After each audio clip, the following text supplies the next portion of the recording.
அவர் சொல்லும் போது அவ்வளோ கர்வமா இருக்கு. அவர் சொல்றாரு, ஒரு பள்ளிக்கூடத்துக்கு போனா பெரும்பாலானவர்கள் பெண் ஆசிரியர்களா இருக்காங்க, தலைமை பொறுப்புல பெண்கள் இருக்காங்க. ஒரு கம்பெனிக்கு போனா பெண்கள் தலைமை பொறுப்புல இருக்காங்க.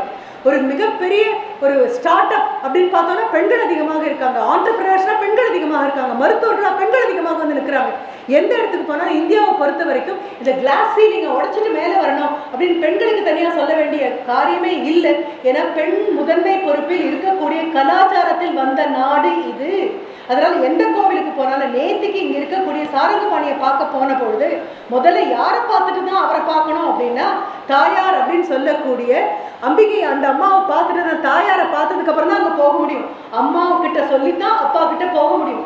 இன்றளவும் தலைமை பொறுப்புல நிற்கக்கூடியது வீட்டுல அம்மா தான், அப்பா தான் பெரியவர் இல்லைன்னு சொல்லவே இல்லை. ஆனாலும் யாதுமானவளாக நிற்கக்கூடியது யாரு அப்படின்னா அம்மா தான். உங்களுடைய ஜாமெட்ரி பாக்ஸ்ல ஒரு காம்பஸ் இருக்கும், பார்த்துருக்கீங்களா? இந்த காம்பஸோடைய ஒரு கால் ஊன்றி இருக்கும், இன்னொரு காலில் பென்சிலை வச்சிருப்பீங்க. பென்சிலை வச்சு வட்டம் போடுவீங்க. வட்டம் வட்டமா வரணும்னா பென்சில் குத்தி இருக்கிற கால் இல்லை முக்கியம். எந்த கால் முக்கியம்? நிற்கிற அந்த கால் அசையாம நின்னா மட்டும்தான் வட்டம் வட்டமாக வரும், இல்லைன்னா கோணையா போயிடும். குடும்பங்கிற வட்டத்துல ஊன்றி நிற்கக்கூடிய கால் உங்க அம்மா. மற்ற அத்தனை பேரும் சுற்றி சுற்றி வரக்கூடிய அந்த அம்மா உறுதியா இருந்தாங்கன்னா எல்லாம் நேற்று சொல்றாரு. இந்தியாவை பொறுத்த வரைக்கும் திருப்பண பக்கம் இல்லையா, டாப் ரேங்க்ல வந்து நிற்கிறது யாரு அப்படின்னா 50 பேருக்கு 30 பேர்கள் பெண்கள் மேல வந்துடுறாங்க. அதே மாதிரி அந்த அமர்வு முடிஞ்சு கிளம்பலாம், போய் மத்தியான சாப்பாடு சாப்பிட்டுட்டு வாங்க, மத்தியான அமர்வுக்கு வாங்க அப்படின்னு சொன்னா ஆண் குழந்தைகள் எல்லாரும் கிளம்பி போயிடுறாங்க. கிளம்பி போகாம அங்கேயே தயங்கி 5 பேர் 10 பேர் வட்ட வட்டமா நின்றுட்டு எங்களையே பார்த்துட்டு இருக்காங்க. யாருன்னு பார்த்தா பெண் குழந்தைங்க. கேட்டா எங்களுக்கு இப்படி ஒரு விஷயம் இருக்கிறதே தெரியாது, எங்களுக்கு விஞ்ஞானிகள் ஆகணும்னு ஆசை.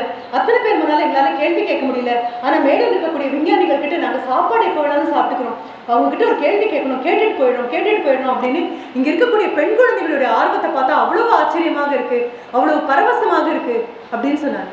அப்ப என்ன புரிஞ்சுக்கணும் தெரியுமா? நீ இந்த 10 வருஷத்துல எங்க போய் நிற்போம் அப்படிங்கிறது வேற, எப்படி போவோம் அப்படிங்கிறது முதல்ல வர வேண்டியது. It should be process driven. இந்த வழியா தான் போவேன், நல்ல வழியா தான் போவேன், நல்ல குணங்களோட போவேன், நல்ல ஒழுக்கத்தோட போவேன், நல்ல பண்புகளோட போவேன். என்னை சுற்றி இருக்கக்கூடிய மற்றவர்கள் செய்வதனால் செய்யக்கூடாத செயல்களுக்குள்ள நான் இறங்க மாட்டேன். என்ன காரணம்? நான் யாதுமானவள், நேர்மை அல்லாத பாதையில் போக மாட்டேன், அறம் சாராத எதையும் செய்ய மாட்டேன் அப்படின்னு காம்பஸோட ஒரு கால் ஊனி நின்றுச்சு. இந்தியாவுடைய பெண்கள் அத்தனை பேர் ஊன்றி நிற்கிற காலாக மாறிட்டோம் அப்படின்னா அறம் அப்படிங்கிற வட்டத்தை தவிர இந்தியாவால வேற வட்டங்கள் போட முடியாது.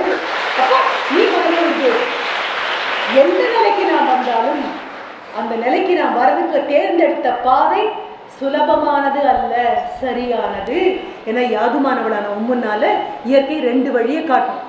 சுலபமான வழி ஒன்று, சரியான வழி ஒன்று. The right path and the easy path. Easy path எடுக்கிறவங்க சுலபமா மேலே வந்த மாதிரி இருக்கும், நிரந்தரமா அவங்களால அங்க உட்கார முடியாது. ஆனா ரைட் பாத் எடுத்தவங்க எல்லாரும் கிண்டல் பண்ணுவாங்க, எல்லாரும் கேலி பண்ணுவாங்க. பாரு உன்னோட தொடங்குறவங்க எங்க போய் நின்றுட்டாங்கன்னு பாரு, உன்னோட தரவங்க எவ்வளவு சம்பாதிச்சிட்டாங்க பாரு, திருப்பி உலகம் சொல்லிட்டே இருக்கும்.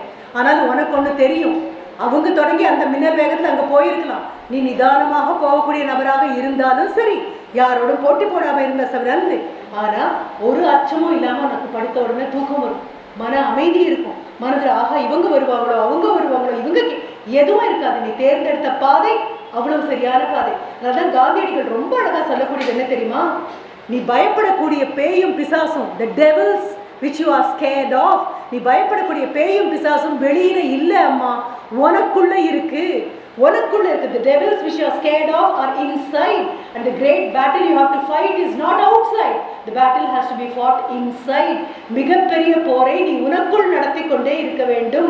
உனக்குள்ள நடத்தும் போது சரியில்லாத பாதைக்கு போக மாட்டேன், சரியில்லாத வார்த்தை பேச மாட்டேன், சரியில்லாத செய்ய மாட்டேன். பக்கத்துல இருக்கிறவங்க, அடுத்தவங்க, எதிர்த்தவங்க எல்லாரும் சொன்னாலும் என் கால்கள் நான் தேர்ந்தெடுத்த அறம் சாராத பாதை அல்லாத அறம் சார்ந்த பாதையை தவிர போகாது.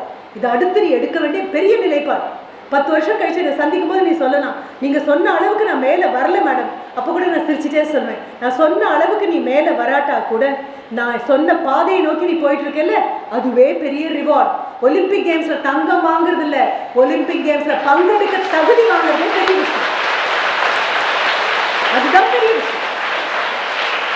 அது புரிஞ்சுக்க. ஒலிம்பிக் கேம்ஸ்ல தங்கம் கடைசி தங்கமே, ஆனா ஒலிம்பிக் கேம்ஸ்ல பங்கெடுக்கிறதுன்னு ஒண்ணு இருக்குல்ல, கடைசியா ஓடி வர தகுதி கூட இல்லாம தானே நம்ம உட்காந்துருக்கோம். அப்போ அந்த பெரிய விஷயம் உனக்குள்ள வரும். இப்போ இந்தியாவில் இருக்கக்கூடிய பெண் குழந்தைகள் அத்தனை பேர், நான் இதை சொல்லும் பொழுது குழந்தைங்க ஒரு கேள்வி கேட்பீங்க, அப்படி இருந்துமா கல்கத்தாவில் இவ்வளோ பெரிய நிகழ்ச்சி நடந்தது, பெண்களுக்கு இவ்வளோ வன்கொடுமை நடக்குது, எங்களை சார்ந்துதான் எல்லாம் இருக்கு அப்படின்னு. அப்போ நான் இதையும் சொல்றேன், யாதுமானவள் அப்படின்னா தான் மேலே வருவதை பற்றி மட்டும் நினைப்பவள் அல்ல. யாதுமானவள் என்பவள் தான் மேலே வரும்பொழுது தன்னோடு குறைந்தபட்சம் 5 பெண் குழந்தைகளையாவது தூக்கி கொண்டு வருபவள். உன்னோட சேர்ந்து இன்னும் 5 பேரை மேலே கொண்டு வருவேன். இதுவும் இதே மாதிரி ஒரு யாதுமானவள் நிகழ்ச்சியில தான் நடந்தது. நான் சொன்னேன், எங்க காலத்துல ஒத்தொத்த படியா கட்டி நாங்க மேலே வந்தோம். ஒரு படி கட்டி அதுல ஏறி நிற்போம், அடுத்த படியை நாங்களே கட்டுவோம், அது மேலே ஏறி நிற்போம், அதுக்குள்ளே ஏறி நிற்போம். அப்படி படிப்படியாதாண்டா மேலே வந்தோம், படி யாரும் எங்களுக்கு கட்டி வைக்கல அம்மா அப்படின்னு சொன்ன போது கேள்வி கேட்கறதுக்காக ஒரு குழந்தை வந்தா தேவக்கோட்டையில். அந்த குழந்தை வந்து மேடைக்கு வந்து எனக்கு இன்னும் ஞாபகம் இருக்கு, தாரிணி அந்த குழந்தையுடைய பேர். வந்து பக்கத்துல வந்து நின்று என்கிட்ட கேட்டாங்க, 10 படி 15 படி கட்டிட்டோம், நீ 16வது படி நீ கட்டினா போதும், 15 படி நாங்கள் கட்டிட்டோம், ஏறி வந்திருக்கணுமா, 16வது படியிலேருந்து நீ கட்ட ஆரம்பி, உனக்கு அடுத்த தலைமுறை ஏறுறதுக்கு நீ கட்டணும் தானே அப்படின்னு கேட்டீங்க இல்லையா. இன்னும் முதல் படியிலேயே ஏற முடியாம இருக்கிறவங்களுக்கு என்ன பண்றது அப்படின்னு கேட்டேன். எவ்வளவு பெரிய கேள்வின்னு யோசிச்சு பாரு, எவ்வளவு பெரிய கேள்வி. மீறி போனா ஒரு 18லேருந்து 20 வயதுக்குள்ள இருக்கக்கூடிய சின்ன பெண் குழந்தை அவ வந்து என்கிட்ட கேட்கிறா, 18 நீங்க சொன்னீங்க 15 படி கட்டியாச்சுன்னு, முதல் படியிலேயே ஏற முடியாதவர்களுக்கு என்ன பண்ணணும். இப்ப நான் கேட்டேன், தாரணி நீ என்ன ஆகணும்னு ஆசைப்படுறேன்? நான் சிவில் சர்வெண்ட் ஆகணும், IAS பண்ணணும்னு ஆசைப்படுறேன், IAS ஆகணும்னு ஆசைப்படுறேன். நான் சொன்னேன், உனக்காக தான் காத்துட்டு இருக்காங்க அத்தனை பேரும். முதல் படியே ஏற முடியாத நபர்களையும் அழைத்து கொண்டு நீ 15 படியே ஏறுவதற்காக மட்டும்தான் தாரணி.